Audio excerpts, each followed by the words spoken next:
Ever since you were a child, you were told certain things aren't real. Ghosts, angels, demons, vampires, werewolves. The monster under your bed, the one in your closet. It's a comforting thing we've all been told all of our lives. But what do you do when you find out that the monster under the bed isn't so imaginary? What do you do when you find the devil is real? Sometimes people find these things out, and that's when they come to me. Join me, Kevin Mears, demonologist, for a look at the paranormal on my new YouTube video, Paranormal Encyclopedia. We're going to be talking about the things that go bump in the night and why sometimes there really are such things.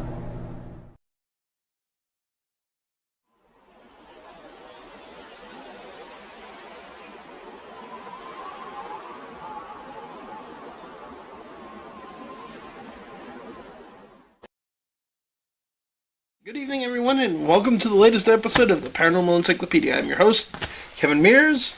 I'm the other host, Dru and I. Okay, so we're changing some things up a little. As you see, we're going to a more live instead of using webcams video format. Hopefully you guys enjoy that. We're also going to cut down the length. We're thinking maybe an hour is a little much to watch at a time. By all means, if you guys love the really long episodes, feel free to put a comment and let us know. Otherwise, we're going to go with probably about half an hour or so. Interviews will probably be longer, but we'll put them up in parts like we're doing with the Lupus interview. The next part of the Lupus interview should be up by the time that you see this, unless something goes wrong. So what are we talking about tonight? Tonight we're discussing electronic voice phenomenon, EVP. In particular, this is one of the better recorders, and we're going to get into that. Forgetting EVP.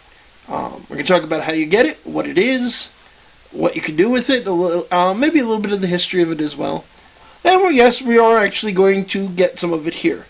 A caveat on this. Those of you at home who want to do your own EVPs, and I'm sure there are people out there watching this that do, please, by all means, go ahead. I'm going to get into it in a minute. How? I do not advise doing it in your own home. Don't be me. Yeah, you see, we're not doing it in my own home. We're doing it in his house. He volunteered.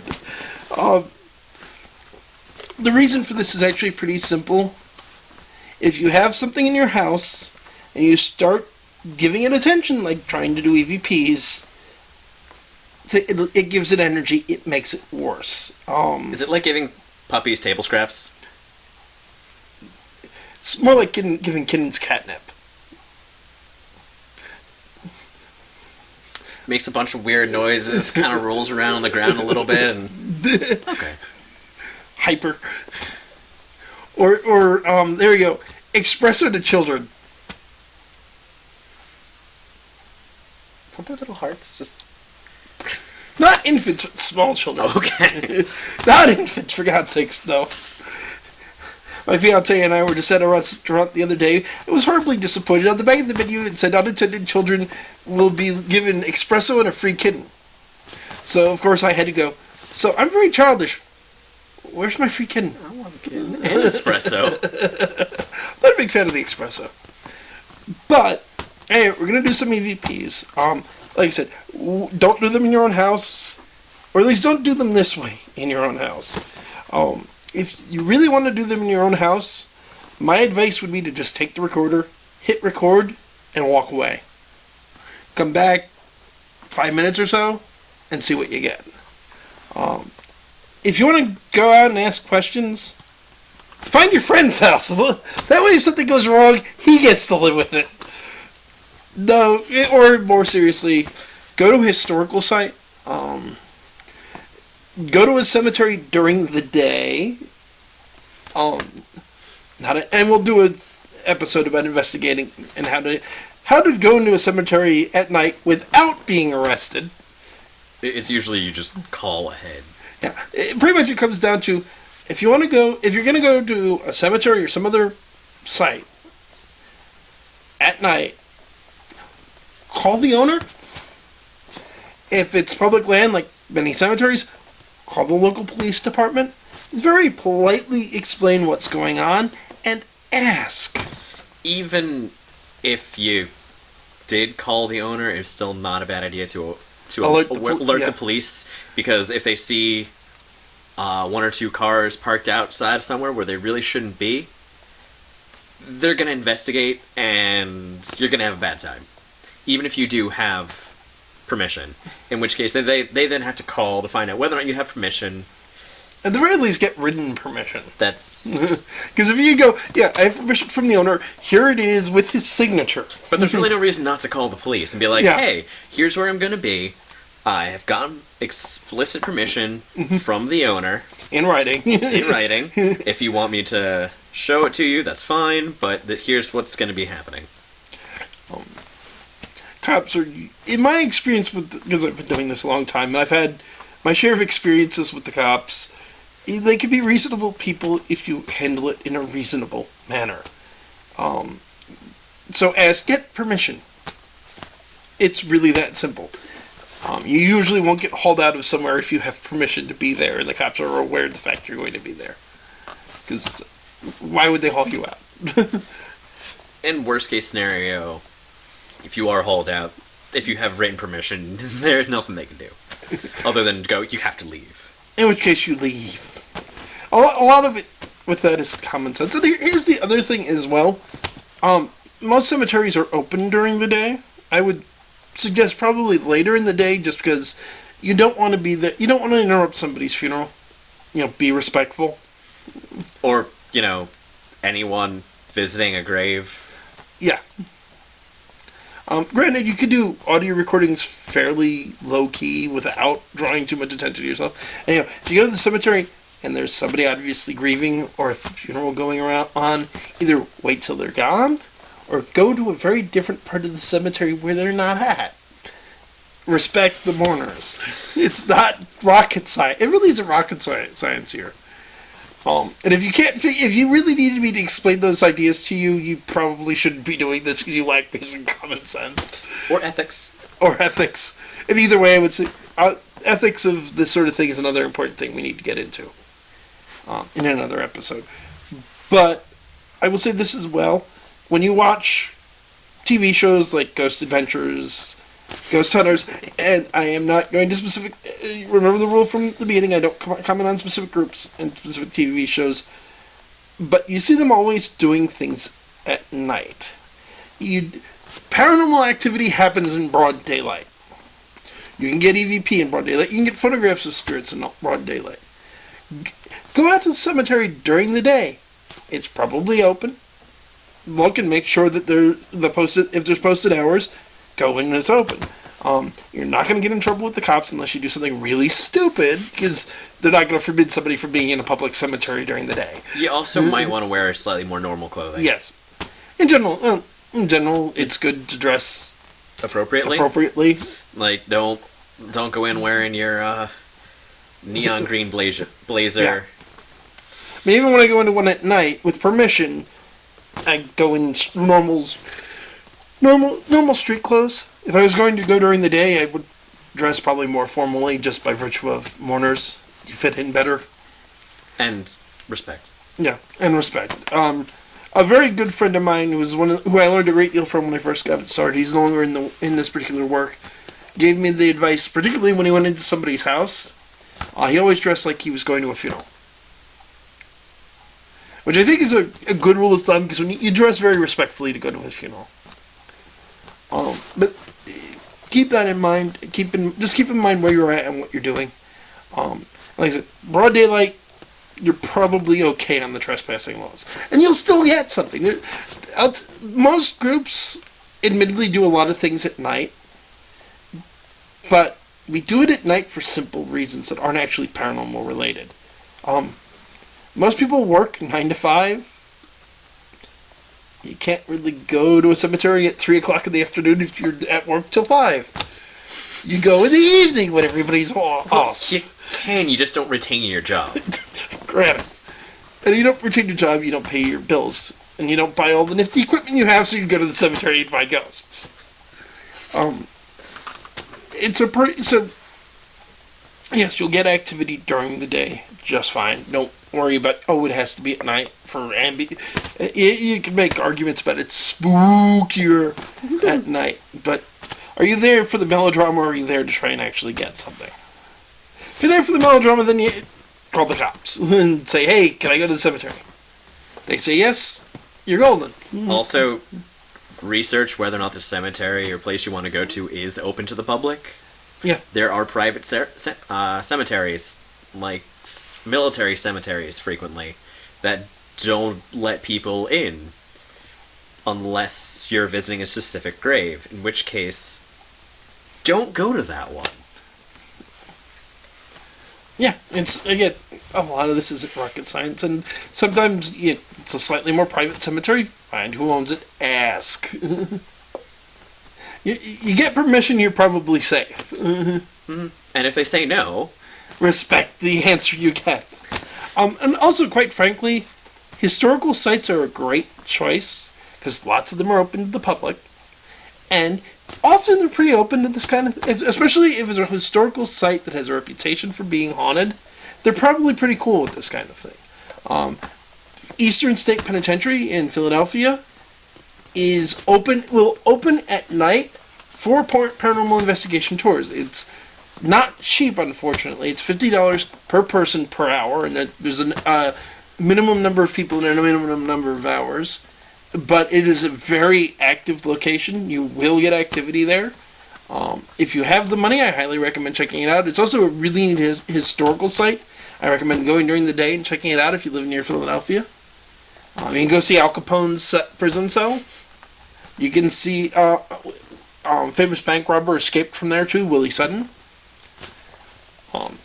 There's Logan Inn, which is in New Hope, Pennsylvania. It's a very famous, locally mostly, inn that's one of the oldest in the United States. It has a lot of activity to it. You can even stay in the room where all the activity happens. Lizzie Borden House is a bed and breakfast list, I heard. Yeah, it is. There are lots of historical sites you can go to without having to worry about permission. Or without, if you're paying for the hotel room, they're not going to care if you do audio recordings in your hotel room. They might be surprised if you don't. If you're staying at the Lizzie Borden house. Let's be honest here. But again, it's also, especially, again, when you're going to a historical site, inform the staff of what you're doing. Aside from politeness, if they're working there, they probably have some stories. So you get the added bonus of, you get a bunch of fun stories on top of getting your EVPs. So to get us slightly back, more on track, although this is all relevant. Mm-hmm. Let's talk about electronic voice phenomenon. People have been trying to get audio recordings of spirit voices pretty much as long as there's been audio recordings. Alexander Graham Bell, the guy who invented the telephone, was working on, I've even read somewhere recently that he actually invented, but I know for a fact he was working on developing a device to speak with the spirit world. I've heard a rumor as well that Thomas Edison was as well, but my mentor Lou also said that that either Edison or Bell wasn't true, but he couldn't remember which. Since I know for certain Bell was, I don't know. Edison may be a mistake. Have you heard the recordings of Edison's talking dolls? I'm pretty sure you're speaking directly to hell. Well, also, Edison being Edison, somebody else probably was working on it and he took credit. No doubt. Those things are creepy. Maybe. It almost seems, with all the other crazy things, it almost seems like something Tesla might have been trying to do.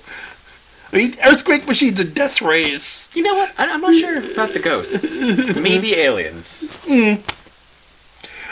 Which is another thing. Actually, what do you, if you contact anything with EVPs, what do you contact? Ghosts, demons. I've heard people have tried to communicate with aliens with them too, for that matter. Not to mention Russians. You can pick up on Russian spy frequencies. You can pick up on American spy frequencies. They're designed to accept any kind of interference. You can get anything. Hypothetically speaking, you shouldn't, but you can. Ham radio signals are also fairly common to pick up. In the one house I've seen more EVPs out of than anything else, I got what was probably maybe Russian spy, but more likely it was just a ham radio operator Because we set up a boom mic like the one we're using now. We're listening to it on headphones, and there's this guy giving a monologue in what sounded like Russian. I mean, I know none of us spoke Russian. It may have been something else, but Russian has a fairly distinctive sound to it. Yeah, it does. Yeah, I had a computer which had a mic speaker system plugged into it. One system that would invariably be receiving radio frequency. Yeah. There'd be music playing through that thing as soon as you turned it on. Very faint, but it was always there. One of the things you can do that helps in that instance, in my experience, move it. Like that microphone. Some not always. Sometimes that was it just happened to be tuned to that frequency. Yeah, this was a particular computer. The microphone in question, set in one specific spot at one specific angle, it picked up this radio signal. We moved it a couple of feet, no more radio signal. But you can pretty much use any type of audio recorder you want. I've seen people get EVPs with reel-to-reel. People get simple tape recorders, digital recorders, video cameras, pretty much everything you need. All you really need is an audio recorder. Tonight we're going to be using a Panasonic IC recorder made by Sony. Specifically, it's the ICD-67. This particular model of recorder is very good for getting EVPs. It's the one I mentioned in the Lupus Creepus episode, in fact. It's the Origins of the Spirit Box that I was talking about. Other types of recorders do work. If you have a tape recorder, feel free to try it with that. You can get results. Don't think you have to have. Do not think with any. We're going to talk about doing photography too. You do not need the top of the line advanced computer or camera. In fact, if you're not someone who's familiar with cameras, I would strongly recommend not getting the most expensive camera you can. There's more things that can go wrong. That would be why. It's like, yeah, if you get a really expensive camera you don't know how to use, there are more things that can go wrong, and you're more likely to screw up if you don't know what you're doing. Also, going digital, if you don't know what you're doing, makes things a lot easier. Yeah. And digital are fairly inexpensive these days. Yeah, DSLRs are not too bad. Yeah. A couple hundred, but... I do want to comment briefly on something I had never even heard of until the movie, but apparently this is a thing.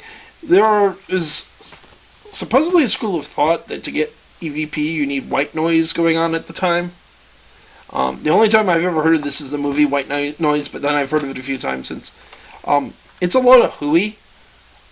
You don't need background noise, and I would strongly recommend not using some sort of white noise, because as we talked about in the Lupus Creepus interview, the human brain is naturally trained to look for patterns.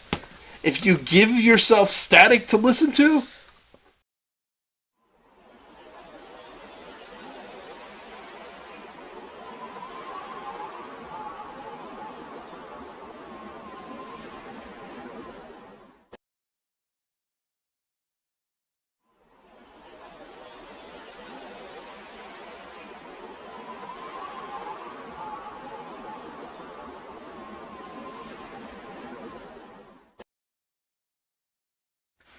ta-da! Table! So we had to take a brief break because of technical problems with our camera. While we took that break, we set up a handy table so we could have a nice stable base for our recordings. Dru, unfortunately, just as the break hit, was giving us a very good explanation of why the white noise thing I was talking about earlier is a terrible idea. Okay, so, see if I can remember what I was saying. Basically, sound recording does not necessarily work the same way as it does with your ears.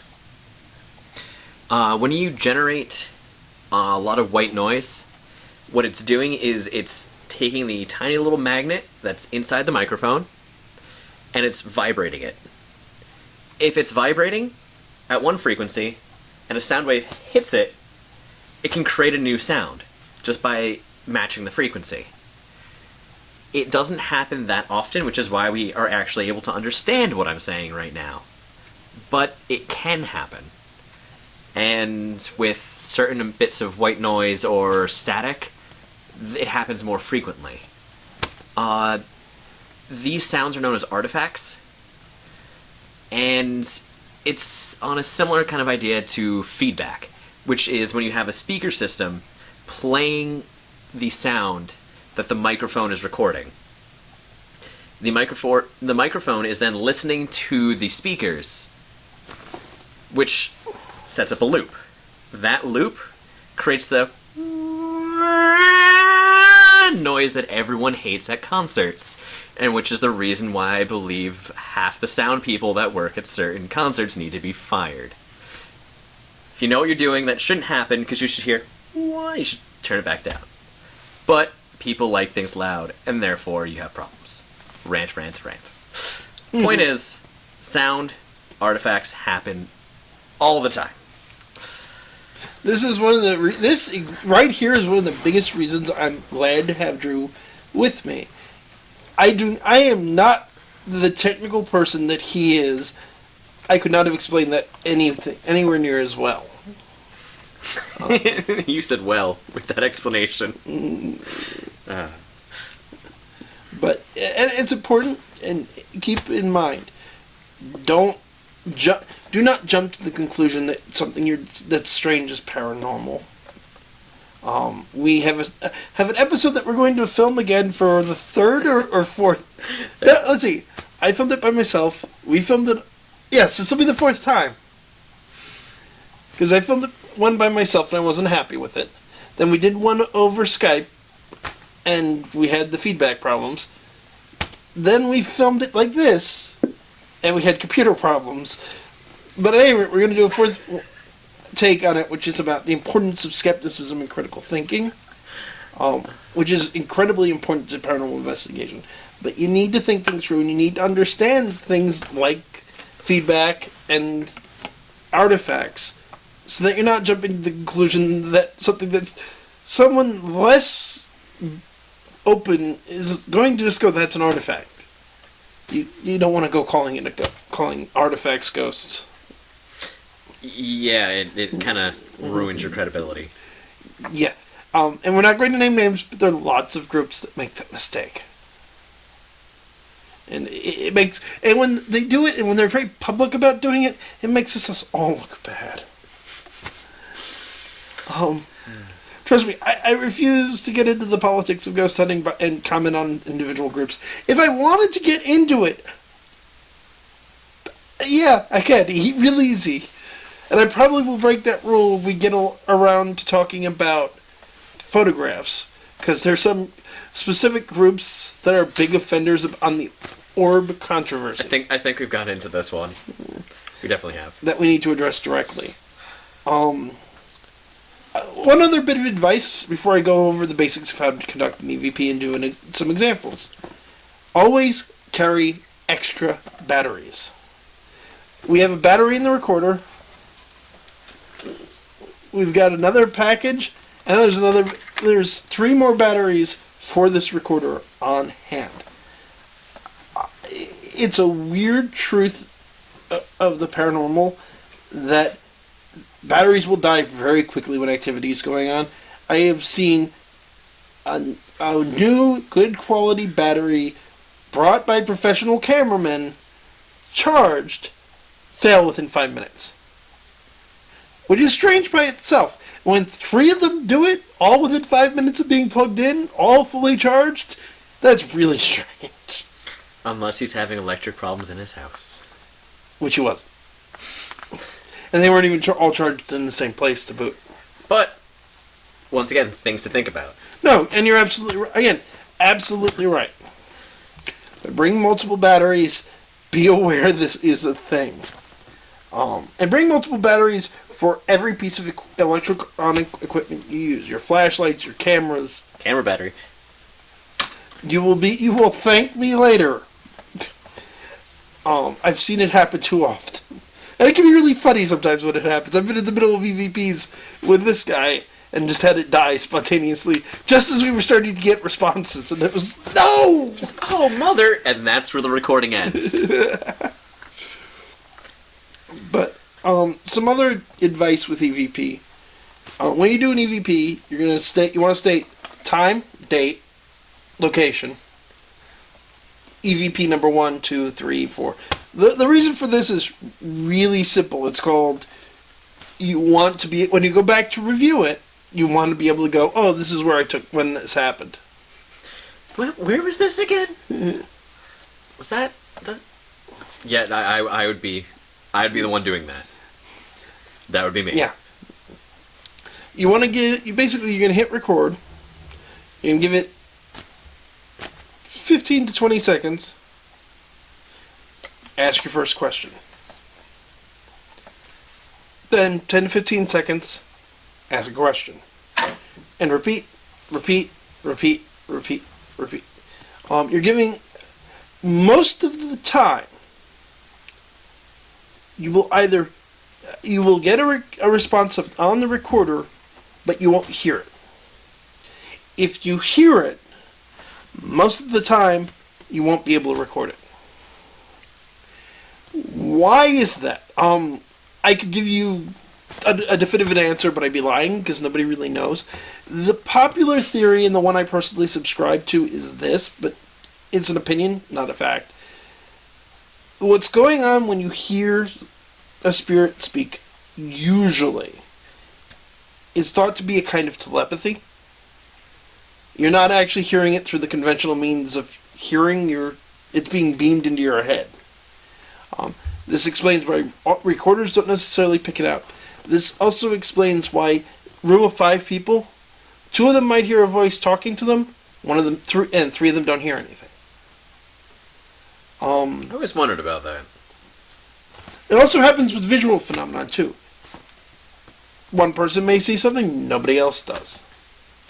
Sometimes the person's crazy. Sometimes, especially if you have a lot of things going on in the house, and there's clearly a spirit in this house, but at times only one person sees the phenomenon.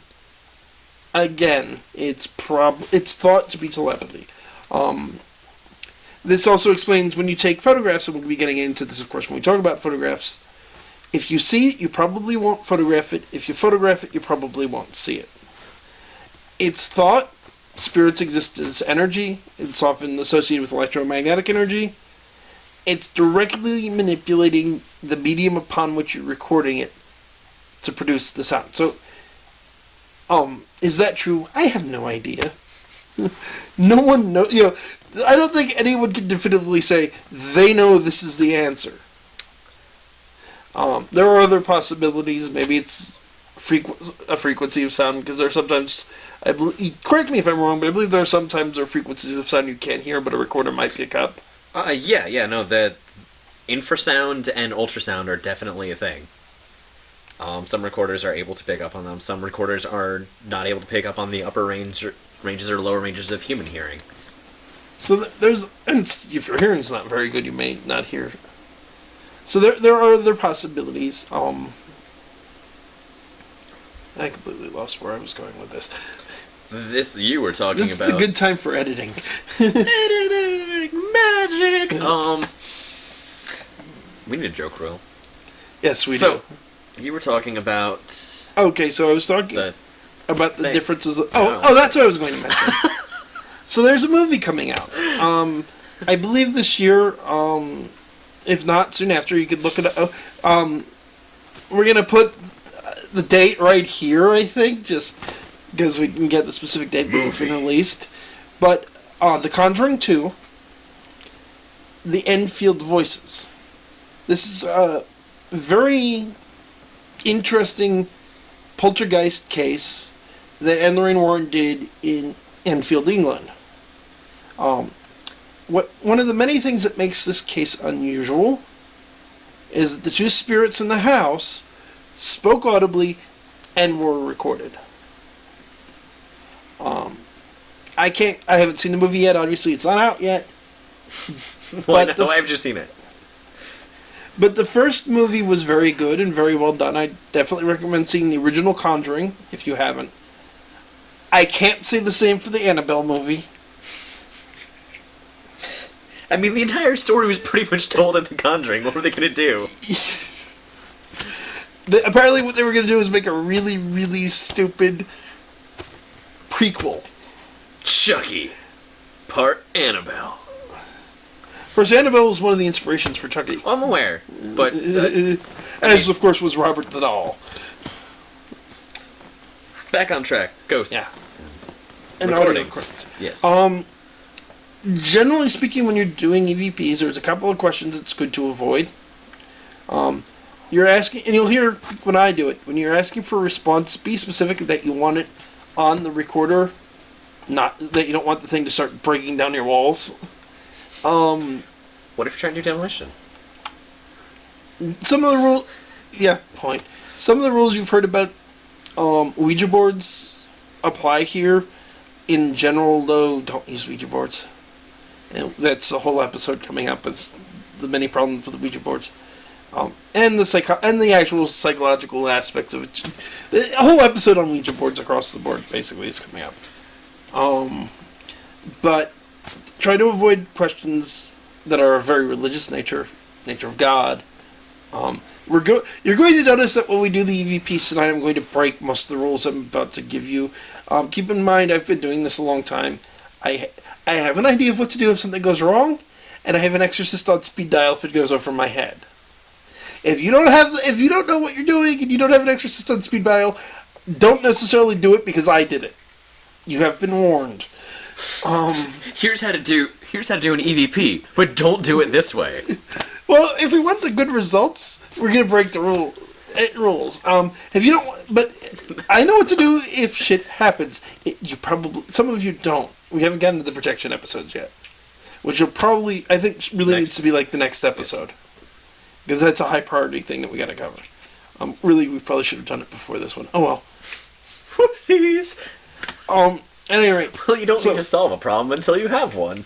Avoid talking about God. Avoid talking about angels, demons. Avoid talking about anything else designed to piss it off. Humor. Keep in mind you're dealing with an like we were saying in the question and answer video. You're dealing with something with an intelligence. Be polite. Be respectful. And you'll probably be okay. For the most part, EVPs are they're much safer than Ouija boards, for example. Because with an Ouija board, you're actively using part of your body.